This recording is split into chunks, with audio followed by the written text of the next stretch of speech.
Hello, my name is Greg Mosier, and I'm Dean of the College of Business at the University of Nevada, Reno. And it's my pleasure to be here and talk to you about the Sontag Business Plan Competition that's sponsored every year by the College of Business. The Sontag Business Plan Competition was made possible through a generous gift from Rick and Susan Sontag, who wanted to give students an opportunity to pursue their entrepreneurial dreams. And in so doing, they created a cash award that's awarded to the winning student team every year. And we have an opportunity to talk to some of the winners of that competition over years past. And so joining me today is Brian Blair, who had a company that he formed through the Sontag competition. So I just want to ask Brian, first of all, if you could tell us a little bit about your company. Sure. Thanks, Greg. So through the Sontag competition, we originally started Origo. What Origo was an Internet of Things for essentially optimizing water flow on farm fields. It was using radio, a lot of algorithms, cloud-based computing, to try to make sure that the crops were getting just the amount of water they needed in order to save water, get more yields, and actually put the farmers in a better position year in, year out between drought years and wet years, much like we're seeing this year. As we were going through that, we developed the whole system, had it placed in the field. But as we were going through the business side of it on the market analysis, we were finding the market for the need just wasn't as great as we had thought it to be. So like every good entrepreneurs, we were looking at what we had, the way forward. We started looking at different pivots we could do with the technology we had developed. What about failure? You know, one of the things that drives a lot of people is the fear of failure.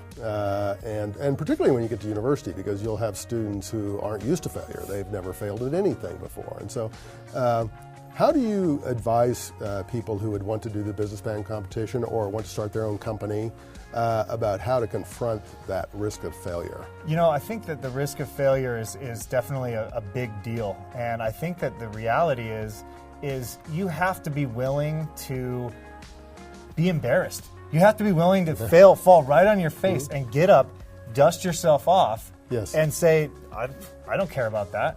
I'm going to keep rolling with this idea because you know what? I don't believe that this is a failure idea, right? And so I think that this actually I can speak very true to this because during the Sontag competition in itself, I felt like a failure, right? I felt like there's no way this is ever going to work. There's no way that this plan that I'm sitting here beating my head over to make happen is ever, they're not going to pick me. I'm not going to win. I'm not going to get to the finals. And even when I got to the finals, they're not going to pick me. I got to my final pitch and I fell flat on my face during my final pitch. I mean, I literally was in front of everybody and I blew it. And I stopped and I was like, you know what?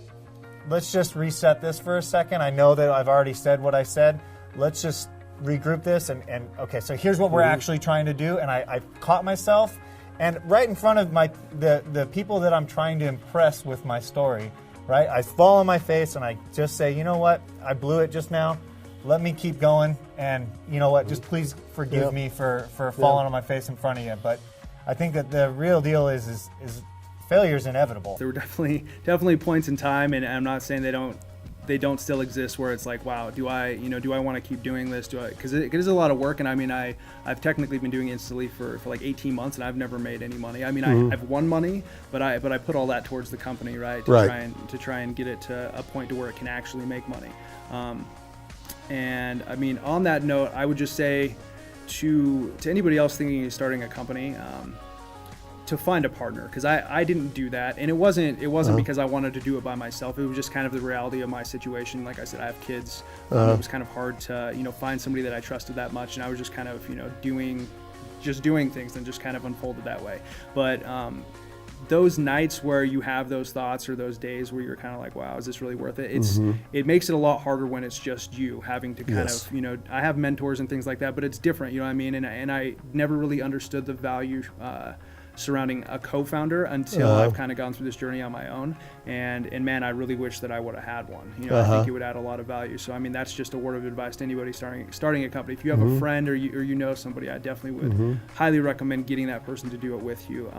And one of the things we were visiting about a little bit earlier is the fact that in spite of the incredible technology that goes into this and the fact that you have an up and running business that's really doing lots of good commercial activity, you didn't actually win the Sontag competition. Correct.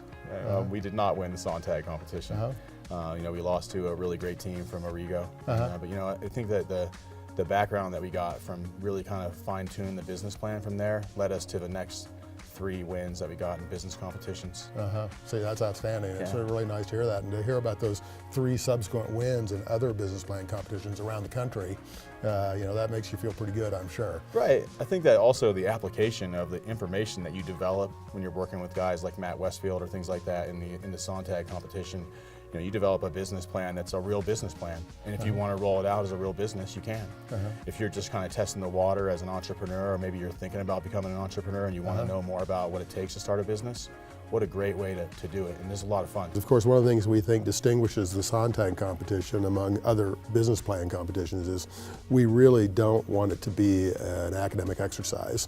We're hoping that the people who choose to compete are serious about starting a business, and that we're providing some sort of a goal for them to achieve in order to do that. But even if they don't win, we're hoping many of the companies that do develop these business plans will actually give it a try. Yes, it's a really valuable experience to go through. Not only does it help you and force you to put your ideas down on paper and force you to write the business plan, but it also forces you to pitch to your audience.